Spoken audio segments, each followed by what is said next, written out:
भगवत पुराण कथा तृतीय स्कंद 30वां अध्याय। नमस्कार दोस्तों, यदि आप हमारे चैनल पर न्यू हैं तो चैनल को जरूर सब्सक्राइब कर लीजिएगा। बेल आइकन को प्रेस करके कमेंट बॉक्स में जय श्री हरि कृष्ण जय श्री हरि विष्णु अवश्य लिखिएगा। यदि आप गर्भवती माता हैं तो इसको प्रतिदिन प्रातःकाल के समय या शाम काल के समय अवश्य ही सुने। जैसे संतान की आप कामना करते हैं वैसे संतान की कामना करके आप इसको प्रतिदिन सुने, जिससे आपके घर में श्रेष्ठ बालक का जन्म हो, आपको पुत्र की प्राप्ति हो। जैसे संतान की आप कामना करते हैं वैसे संतान श्री हरि विष्णु की कृपा से आपको प्राप्त हो। यदि आप इसको प्रतिदिन सुनते हैं तो इसको प्रथम अध्याय से सुने, जिससे आपको इसका पूरा सार और इसका पूरा पाठ समझ में आए और उसका पूरा फल भी प्राप्त हो। हमारा 30वां अध्याय जो यहाँ से प्रारंभ होता है।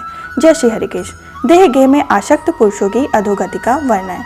कपिल देव जी कहते हैं, माता जी, जिस प्रकार वायु के द्वारा उड़ाया जाने वाला मेघ समूह उसके बालकों को नहीं जानता, उसी प्रकार यह जीव भी बलवान काल की प्रेरणा से भिन्न भिन्न अवस्था तथा योनियों में भ्रमण करता रहता है, किंतु उसके प्रबल पराक्रम को नहीं जानता।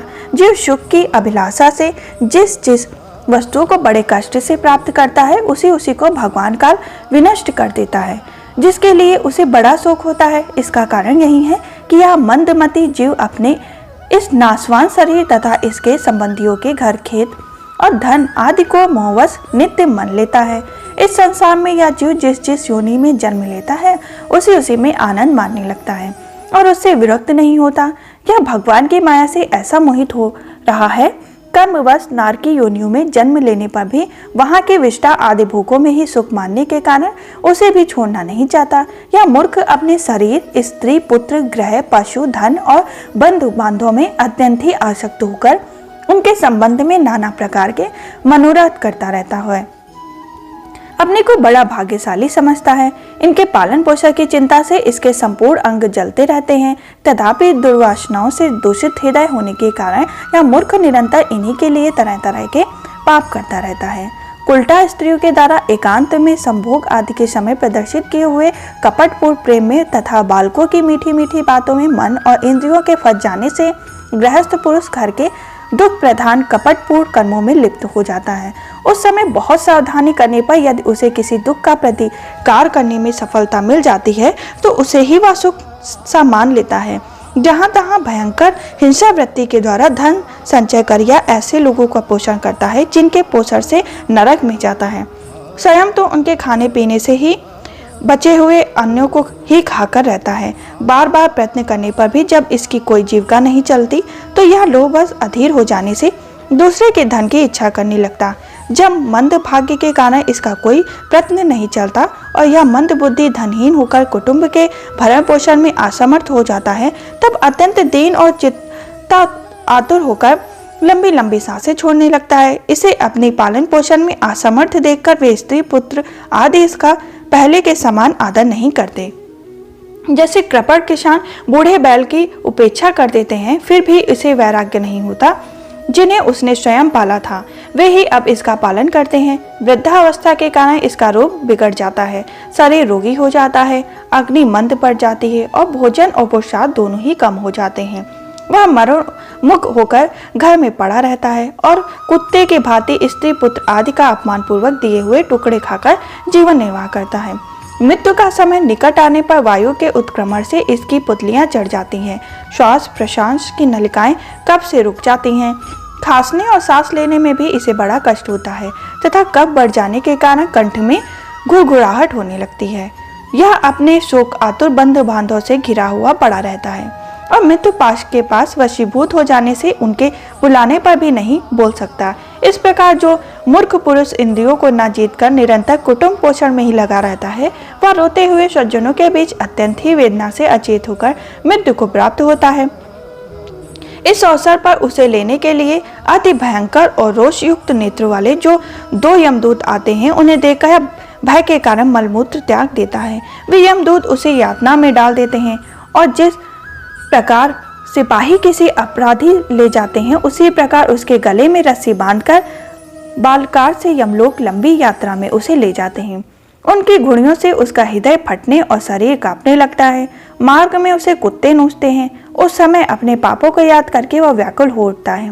भूख प्यास से उसे बेचैन कर देती है तथा घाम, दानोदल और लुलाओं वह तप जाता है।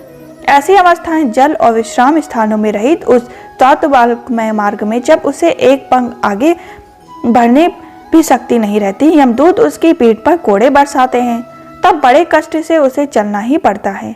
वह जहां तहां थक कर गिर जाता है, मूर्छा आ जाती है, चेतना आने पर फिर उठता है। इस प्रकार अति दुखमय अंधेरे मार्ग से अत्यंत ही क्रूर यमदूत उसे शीघ्रता से यमपुरी को ले जाते हैं। यमलोक का मार्ग 99,000 योजन, इतने लंबे मार्ग 2 ही दिन में मुहूर्त में तय करके वह नरक में तरह तरह की यातनाएं भोगता है। वहां उसके शरीर को धधकती लड़कियां आदि के बीच में डालकर चलाया जाता है। कहीं स्वयं और दूसरों के द्वारा काट काट कर उसे अपना ही मांस खिलाया जाता है। यमपुरी के कुत्ते अथवा गिद्धों द्वारा जीते जी उसकी आंतें खींची जाती हैं। सांप, बिच्छू और डस आदि डसने वाले तथा डंक मारने वाले जीव शरीर को पीड़ा पहुंचाते हैं। शरीर को काट कर टुकड़े टुकड़े किए जाते हैं। उसे हाथियों से चरवाया जाता है, पर्वत शिखरों में गिराया जाता है अथवा जल या घड़े में डालकर बंद कर दिया जाता है। ये सब यातनाएं तथा इसी प्रकार तामिश, अंध मिश्रित एवं रौद्र आदि नरकों और भी अनेकों यातनाएं स्त्री हो या पुरुष उस जीवों को पारस्परिक संसर्ग होने वाले पाप के कारण भोगने ही पड़ते हैं। माताजी, कुछ लोगों का कहना है कि स्वर्ग और नरक तो इसी लोक में है, क्योंकि जो नारकी यातनाएं हैं वे यहाँ भी देखी जाती हैं। इसी प्रकार अनेक कष्ट भोगकर अपने कुटुंब ही पालन करने वाला अथवा केवल अपना ही पेट भरने वाला पुरुष उन कुटुंब और शरीर दोनों को यहीं छोड़कर मरने के बाद अपने किए हुए पापों का ऐसा फल भोगता है। अपने इस शरीर को यहीं छोड़कर प्राणियों के द्रोह करके एकत्रित किए हुए पाप रूप पाथियों को साथ लेकर वह अकेला ही नरक में जाता है। मनुष्य अपने कुटुंब पेट पालने में अनन्य करता है और उसका देव विहित कुफल वह नरक में जाकर भोगता है। उस समय वह ऐसा व्याकुल होता है मानो उसका सर्वस्व लूट गया हो। जो पुरुष निरी पाप की कमाई हुई अपनी पारिवारिक पालन करने में व्यस्त रहता है वह अंतर्मिश नरक में जाता है।